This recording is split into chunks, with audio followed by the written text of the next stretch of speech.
Bonjour et bienvenue à tous. Je suis ravie de vous accueillir sur ce podcast qui a pour mission de mettre en avant des héros ordinaires. Les personnes que vous allez entendre ont décidé de se battre chaque instant dans un quotidien bouleversé par une maladie, un accident, un handicap ou une épreuve qui a chamboulé leur vie.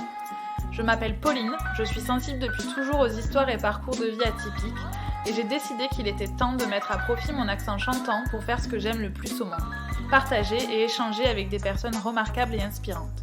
J'espère que ces témoignages vous aideront à mieux vivre vos petits et grands pépins. Pour ce premier épisode, j'ai le plaisir de recevoir le témoignage de Diane, une jeune femme pétillante de tout juste 30 ans, atteinte depuis 8 ans d'une maladie auto-immune rare qui touche la peau et les muscles, la dermatomyosite. Lors de notre échange, nous avons parlé de l'annonce du diagnostic, de la perte de son papa, de maladies imaginaires et d'effets secondaires, de déni et de soutien psychologique. Nous avons aussi évoqué l'exploit qu'elle a réalisé il y a quelques mois pour faire connaître sa maladie.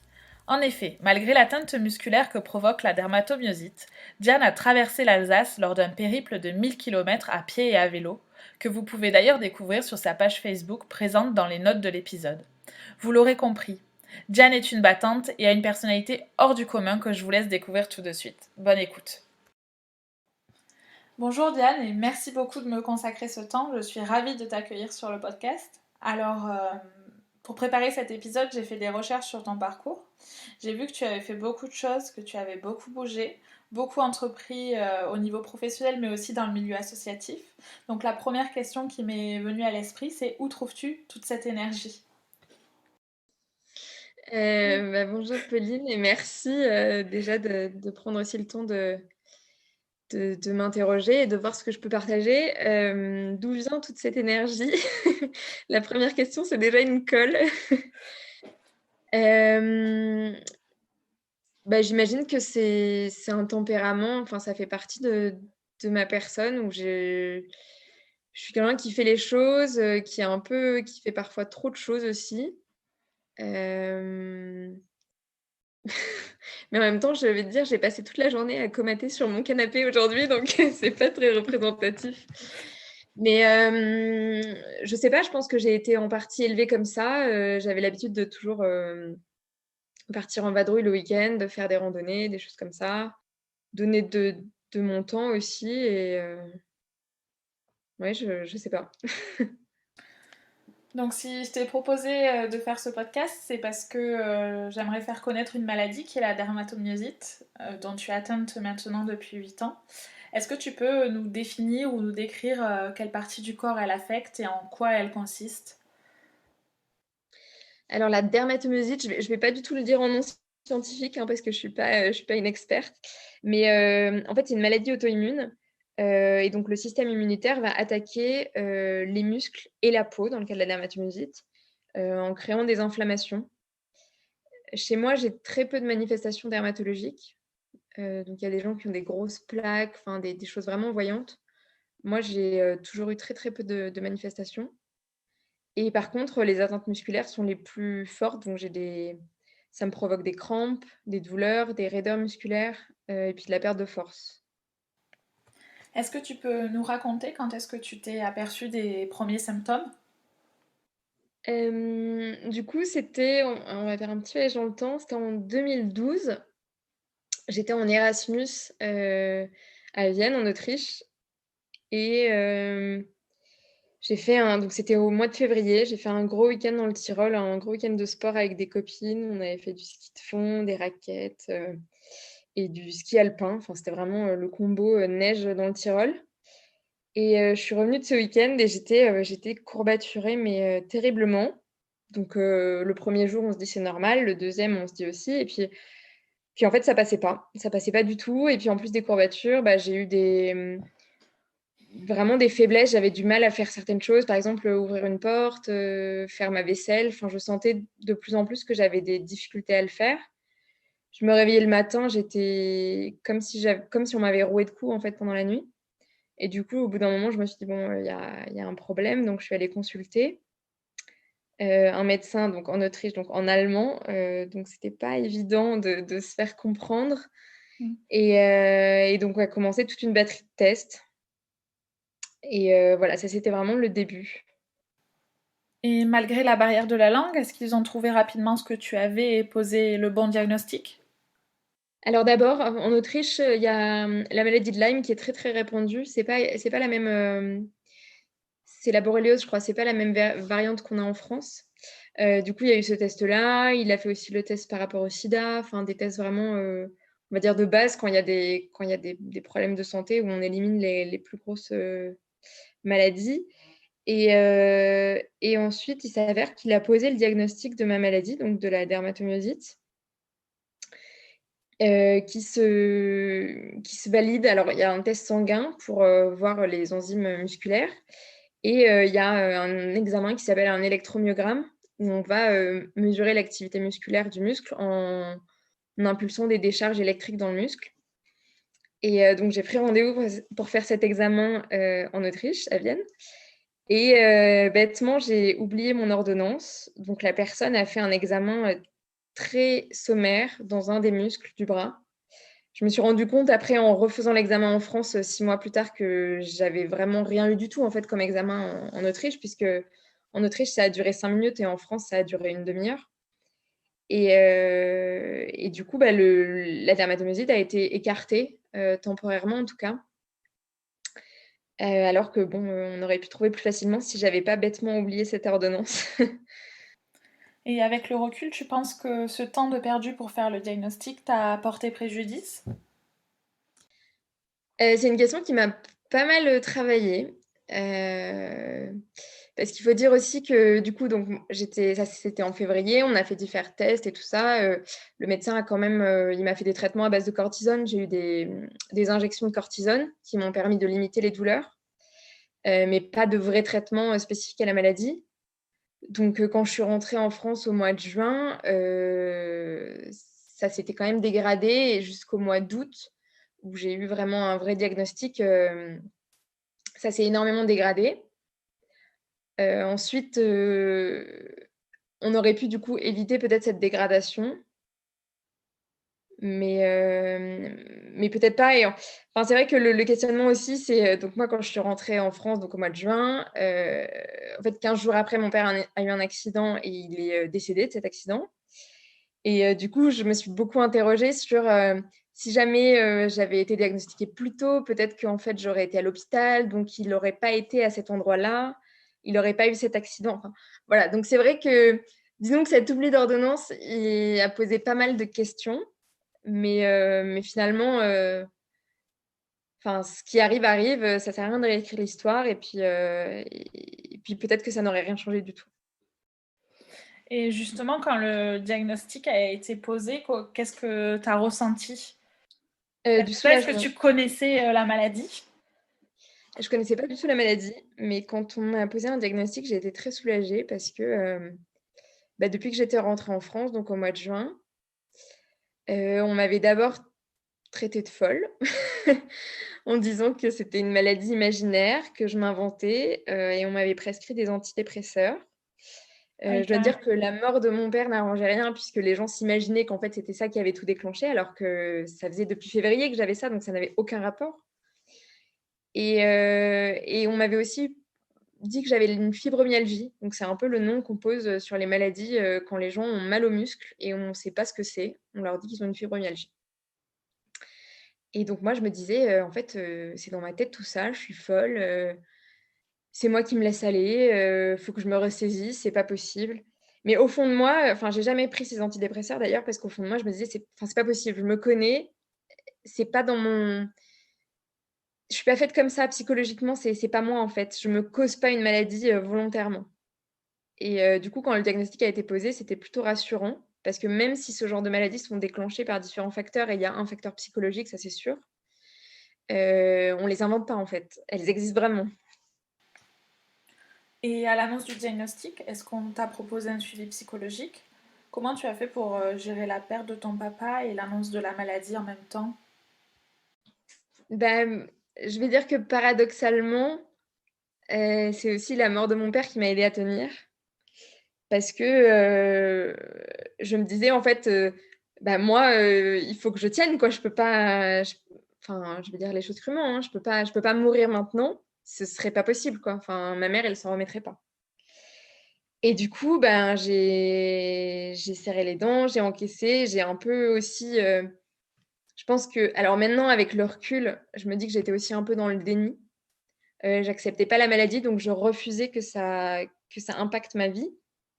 Et notamment, donc quand je suis rentrée en France, j'avais fini ma 4e année d'école d'ingénieur et je devais faire ma 5e année à Lille, donc ma rentrée était en septembre. En septembre, au moment de la rentrée, j'étais à l'hôpital.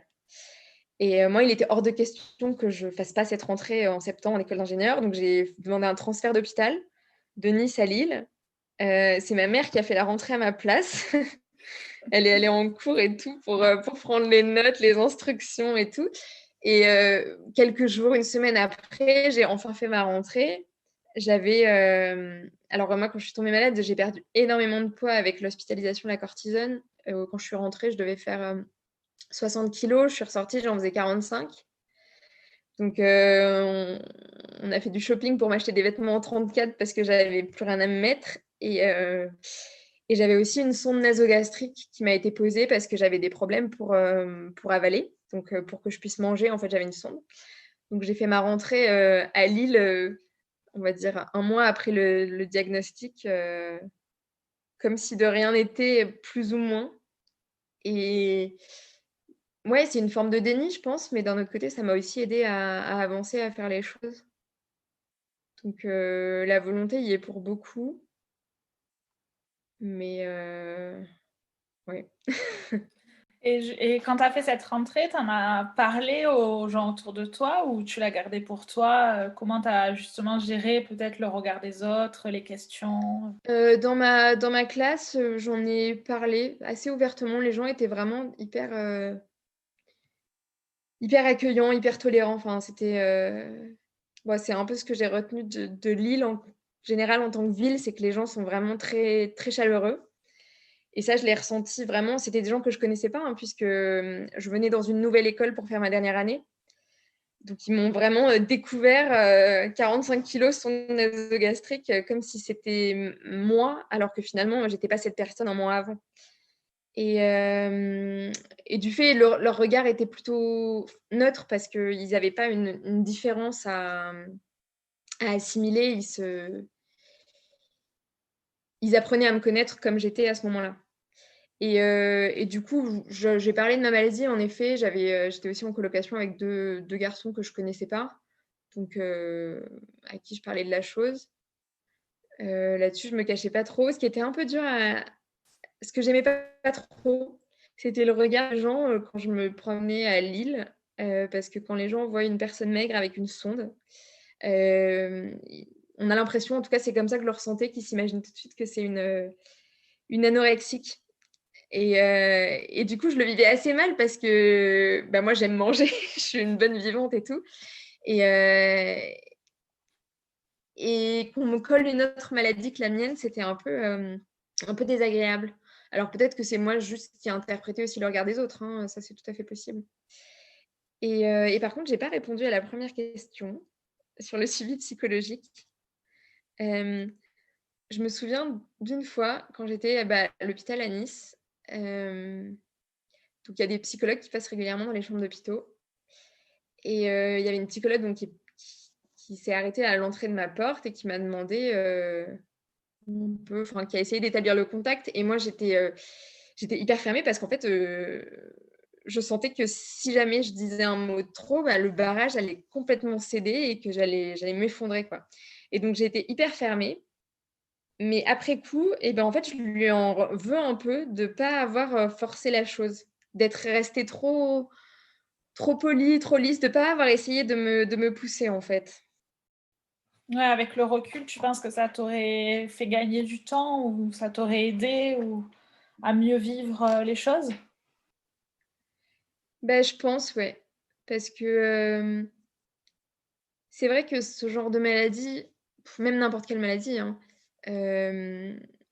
nos proches, en fait, je les comprennent pas très bien. Et moi,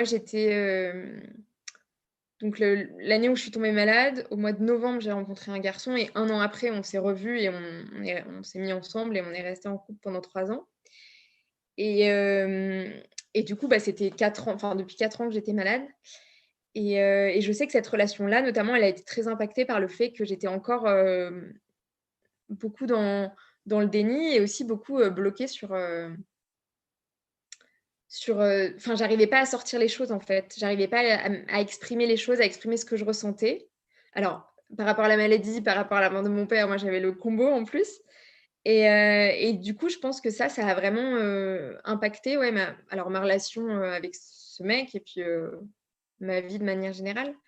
Et, et c'est quelque chose aussi que, bah là notamment, enfin, on en parlera sûrement après, pendant mon projet cet été, une des volontés aussi, c'était de dire les choses, en fait, d'exprimer. Parce que quand on est malade, bah, souvent, on rencontre des gens, ils vont faire des petites blagues, des petites remarques sur notre forme physique, sur des choses comme ça. Et, et en fait, bah, ce qui est dur, c'est que, par exemple, moi, quand on se moque de moi parce que j'arrive pas à soulever quelque chose, bah, c'est pas juste ma force à moi, c'est quelque chose qui est indépendant de ma volonté. Et du coup, c'est très dur. Psychologiquement, à chaque fois, ça fait un peu mal, même si l'intention de la personne n'est pas du tout mauvaise. Et, mais en fait, si on parle pas aux gens de ce qu'est la maladie, de comment ça se manifeste, de ce qu'on a, ils n'ont pas vraiment conscience que ce qu'ils disent peut avoir un impact. Je ne sais pas si j'ai été très claire. Si, si, tu as tout à fait raison et je trouve que ce qui est dur dans des maladies comme ça, c'est que c'est des maladies invisibles et c'est important d'en parler pour que pour qu'un maximum de personnes en prennent conscience. Et si j'ai bien compris, c'est une maladie où il y a des périodes de rémission et de rechute. Est-ce qu'on peut en guérir de cette maladie? On ne peut pas en guérir, mais elle peut arrêter de se manifester.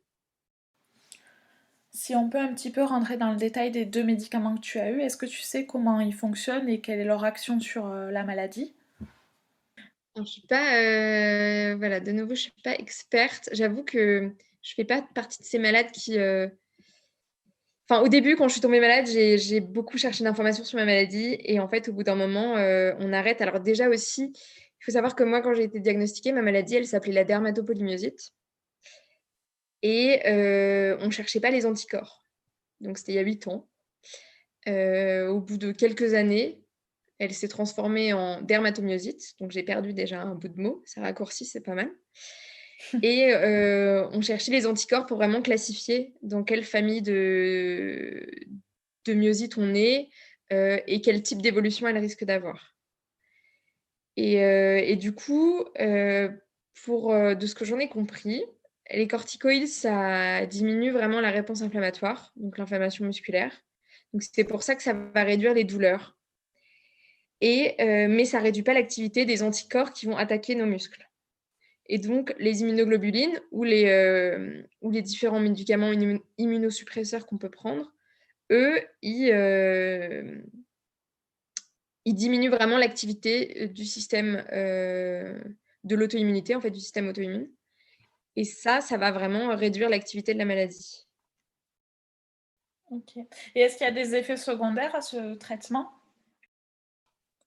Oui, ouais, comme tout médicament, comme tout apport, il y a des côtés bénéfiques et négatifs. La cortisone, c'est très violent pour le système, pardon, pour notre corps, en fait. Ça va prendre le relais des glandes qui produisent de la cortisone de manière naturelle. Donc, en fait, on va remplacer le cortisol par la cortisone de synthèse, et qui est oui, je ne dis pas de bêtises, c'est une hormone. Et du coup, ça va prendre le relais sur tout un tas de choses et ça va provoquer tout un tas de réactions dans notre corps. Par exemple, la cortisone, ça provoque une pilosité excessive. Il y a aussi ce qui est assez marrant dans nos maladies, c'est qu'un un des effets secondaires, euh, c'est de réduire le muscle, enfin de détruire du muscle. Donc, on a déjà une maladie qui s'attaque au muscle et en plus, la cortisone va aussi s'attaquer au muscle. Il y a pas mal d'effets secondaires et c'est assez violent pour le corps. Et c'est un médicament qu'on connaît très bien et qu'on prend à long terme parce que c'est un peu le médicament magique qui va intervenir dans énormément de pathologies et qui va permettre de traiter beaucoup de symptômes. Mais à côté de ça, ouais, ça a des effets secondaires assez importants et c'est pour ça qu'on ne veut pas rester toute sa vie sous cortisone. Les immunoglobulines, c'est un peu différent. Alors, l'effet secondaire principal, c'est qu'on risque de faire des réactions quand on se fait allergique, des réactions allergiques. On risque de faire des réactions allergiques, puisqu'en fait les immunoglobulines, elles sont, issues du sang humain. C'est un traitement en fait du plasma, issu de dons, de donneurs quoi, et donc ça, c'est la réponse principale, c'est le risque, allergique, de faire des chocs en fait, allergiques assez importants. Moi, je sais que ça me collait des migraines affreuses, mais en fait, c'est un médicament qui est plutôt, clean par rapport aux autres et je sais que moi, je me suis, j'ai un peu bataillé pour pouvoir rester sous ce médicament-là et mon médecin finalement n'a pas accepté. Un des problèmes principaux, c'est que, actuellement, c'est un médicament qui est rare puisque, il faut des donneurs en fait de plasma pour avoir ce médicament-là. La demande est de plus en plus importante et du coup, on le réserve uniquement aux patients qui, ne peuvent pas avoir un autre traitement. Merci pour ces infos plus en détail. Si on revient plus globalement sur la maladie, est-ce qu'avec le recul, tu penses qu'elle t'a permis de changer la vision que tu avais de la vie? Et est-ce qu'elle t'a permis d'évoluer? Oui, question, vaste sujet. Je pense que ça m'a endurcie, par rapport aux épreuves, mais aussi, paradoxalement, que ça m'a, adoucie parce que, en fait, on se rend compte quand on est malade, qu'on passe un peu de temps dans les hôpitaux, que, en fait, personne ne sera épargné d'un problème un jour ou l'autre dans sa vie. Les problèmes médicaux, il y en a des tonnes. Alors chez certains, c'est dès l'enfance, il y en a d'autres, c'est en vieillissant, il y en a d'autres, c'est un accident, au hasard et en fait, on se rend compte que tout le monde est concerné par un problème, de santé un jour ou l'autre dans sa vie et heu et ça fait aussi vachement relativiser par rapport à ce qu'on a et puis on voit aussi, des gens où on se dit: «Waouh, en fait, eux, ils ont encore moins de chance que moi». Et du coup, je pense que d'une certaine manière, ça développe aussi pas mal l'empathie. Je pense que ça a pas mal développé mon empathie, ouais.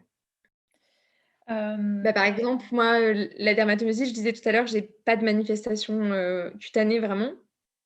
Je connais des gens qui ont la même maladie que moi. Alors, tu disais tout à l'heure, elle est invisible, mais il y a des gens, qui ont des plaques énormes sur tout le corps et du coup, en plus, ils ont à supporter le regard des autres.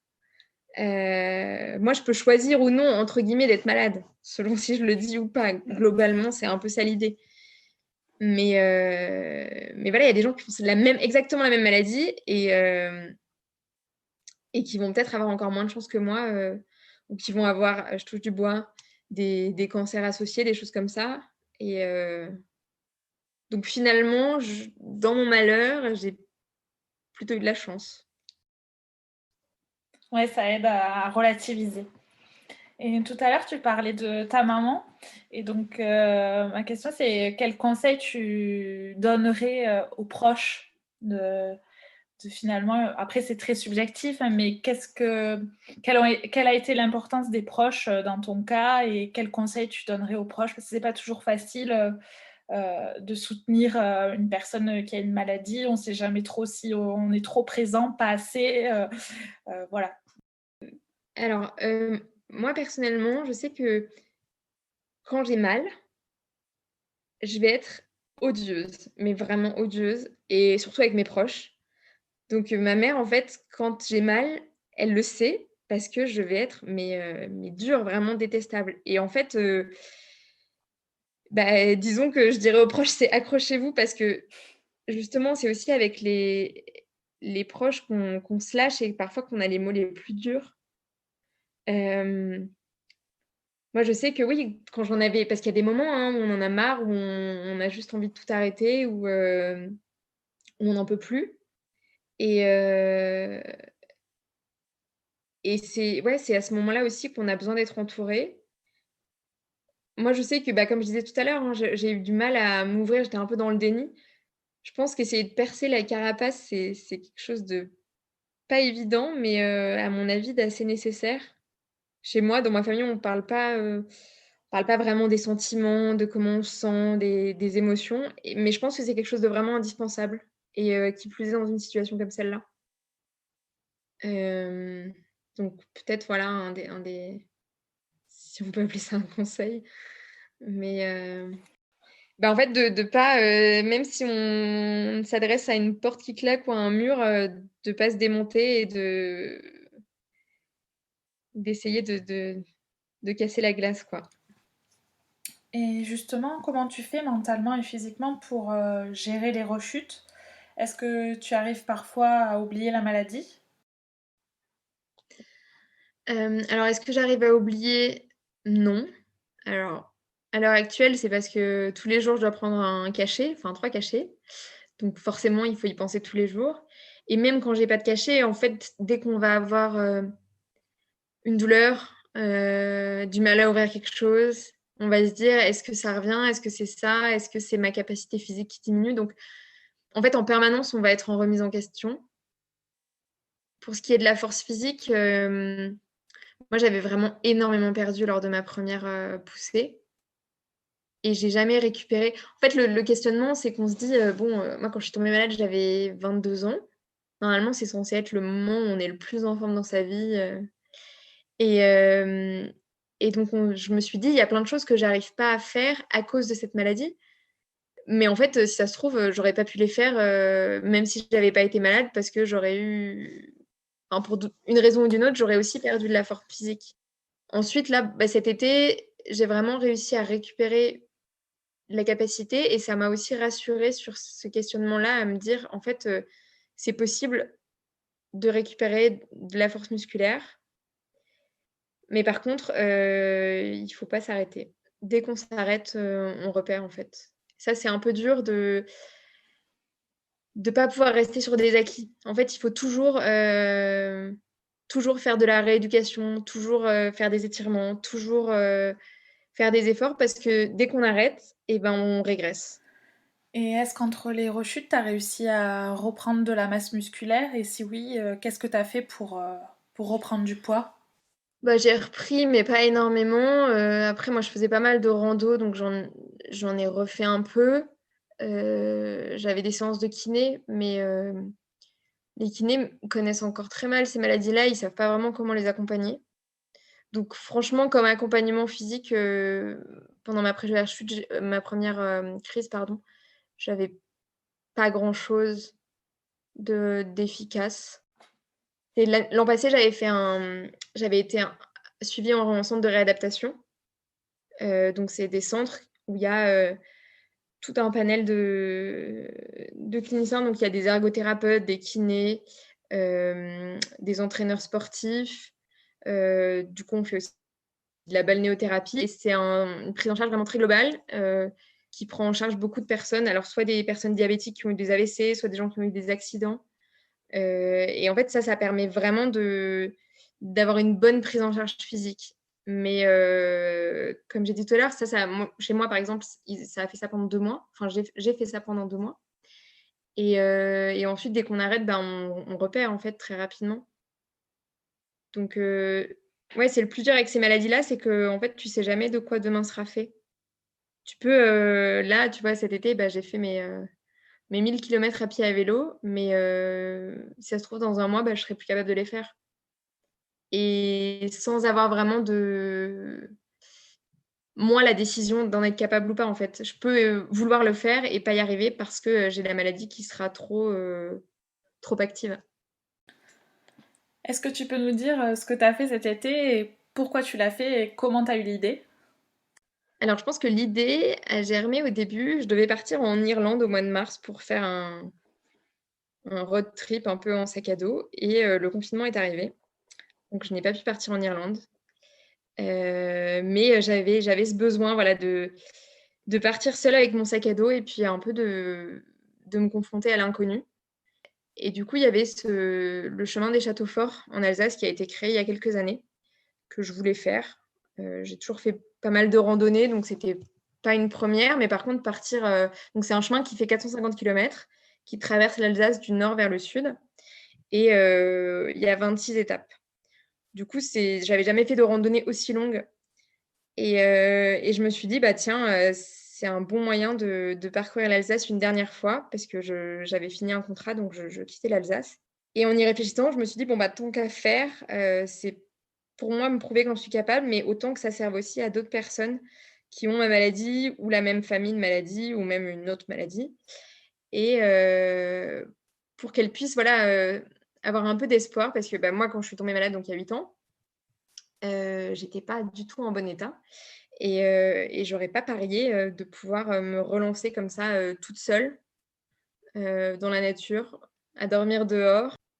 Donc c'était un peu un moyen, voilà, de dire, «Bah, regardez, même quand on croit que tout est perdu», c'est peut-être un peu gros comme formule, mais voilà, même quand on croit qu'on a tout perdu, bah, en fait, ça peut encore changer. Et c'était important pour toi de le faire seule? C'était plus un hasard parce que, bah, j'avais pas forcément, je savais pas trop avec qui le faire. Et puis après, c'était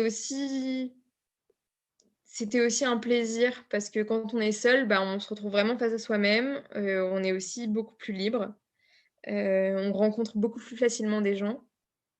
Et les premiers jours étaient assez durs parce que, bon, marcher tout seul, c'est une chose, mais se retrouver le soir tout seul, manger tout seul, c'est un peu moins drôle. Mais mais finalement, c'est vraiment agréable. Et puis j'ai des amis qui sont venus marcher de temps en temps avec moi certains jours.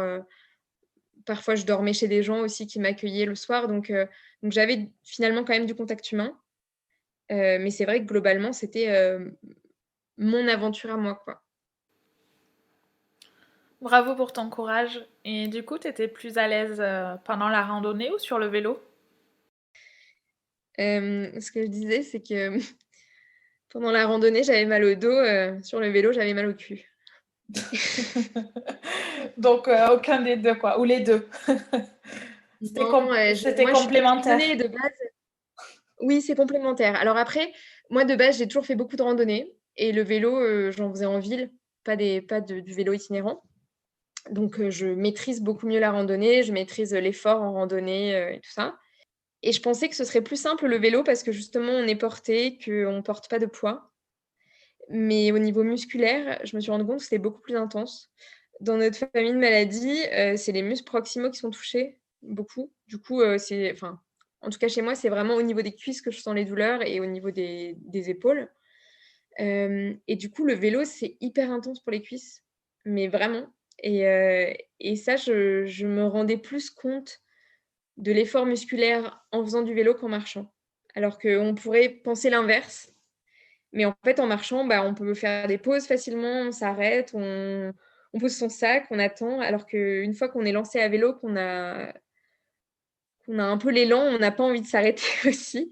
Donc on fait moins de pauses forcément, enfin, c'est différent. Mais je dirais oui, j'étais plus à l'aise en rando, mais les 2 efforts ont leurs avantages et leurs inconvénients. Et tout à l'heure, tu parlais d'étirement. Est-ce que tu as une routine que tu t'imposes au quotidien ou c'est un peu moins organisé que ça? Alors je devrais avoir une routine.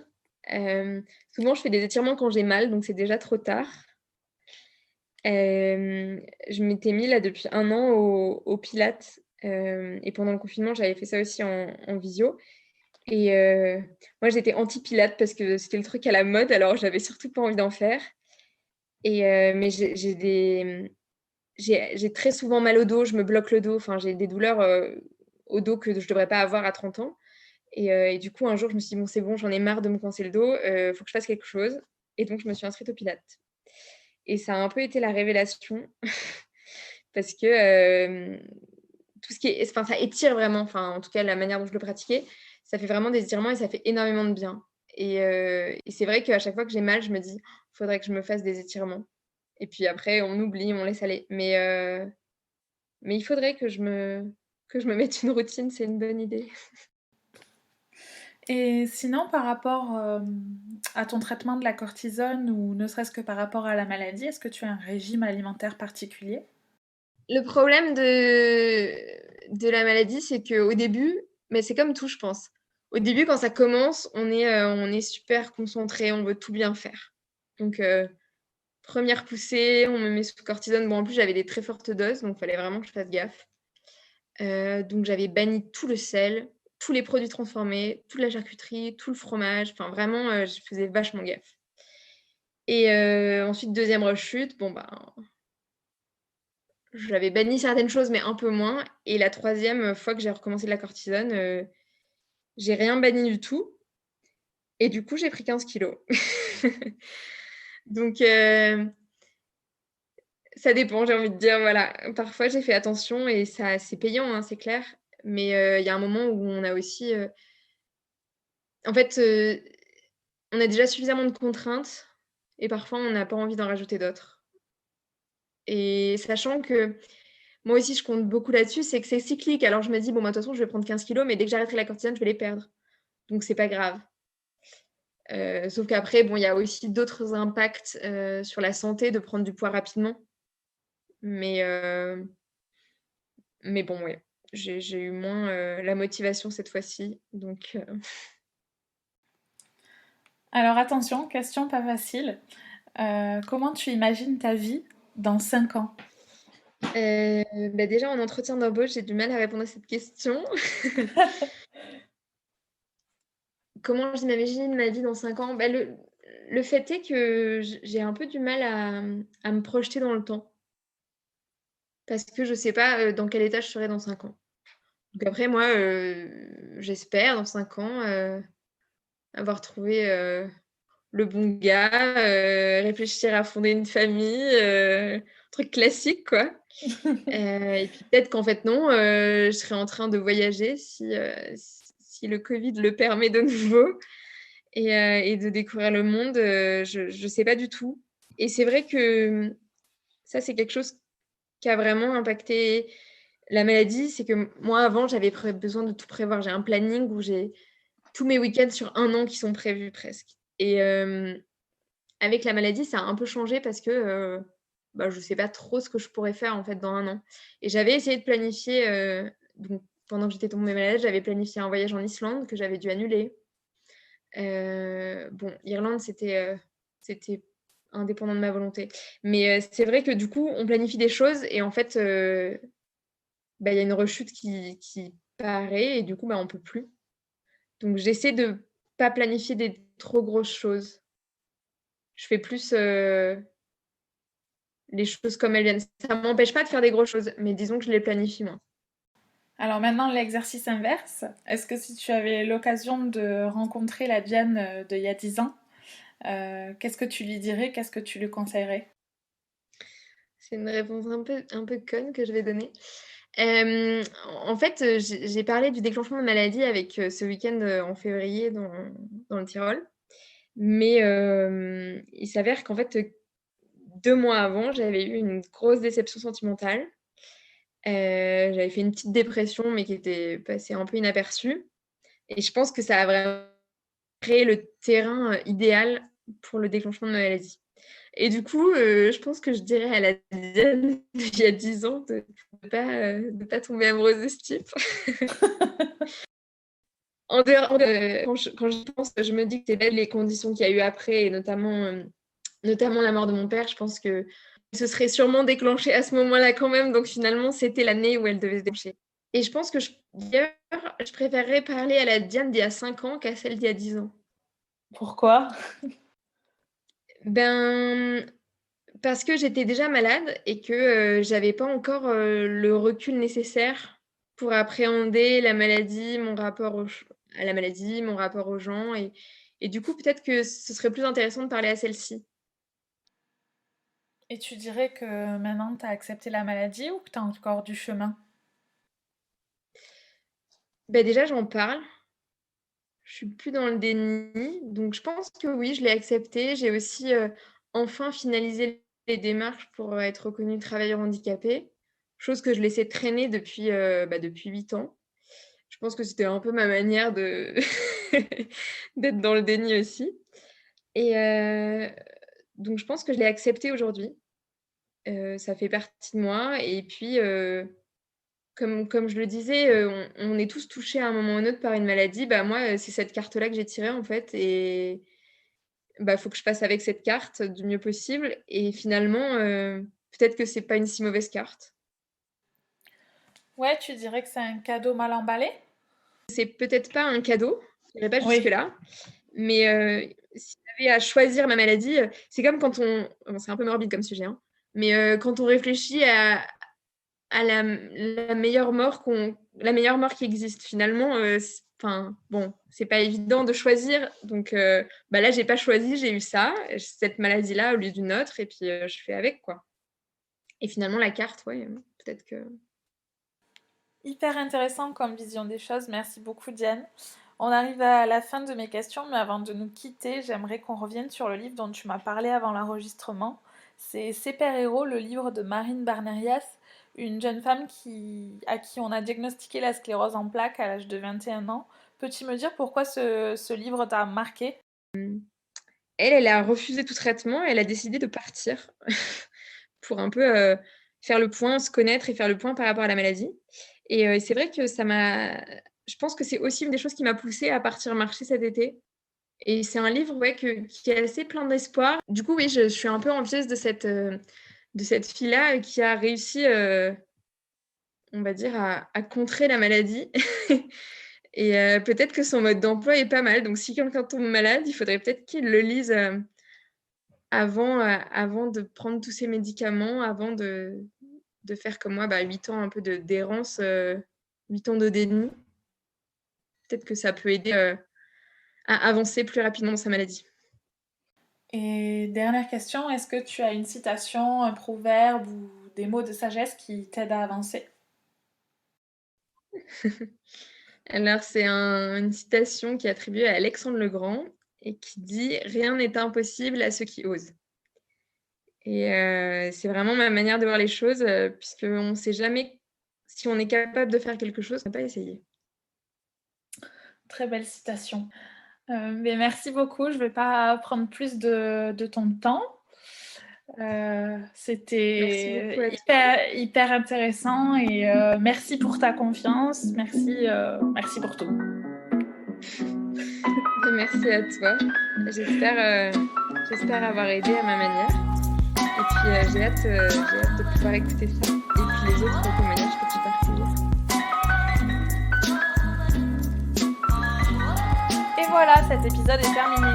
Merci à Diane de m'avoir fait confiance et merci à tous pour votre écoute. J'espère que ce premier épisode vous a plu. Si c'est le cas, n'hésitez pas à en parler autour de vous. Si vous souhaitez en savoir plus sur le périple de Diane ou sur la dermatomyosite, vous pouvez aller voir les notes de l'épisode. Enfin, si vous appréciez le projet et que vous souhaitez le voir grandir, vous pouvez donner votre avis, poser des questions ou suggérer des invités sur l'application Apple Podcast ou sur le compte Instagram Pépin Podcast. À très vite pour un nouvel épisode.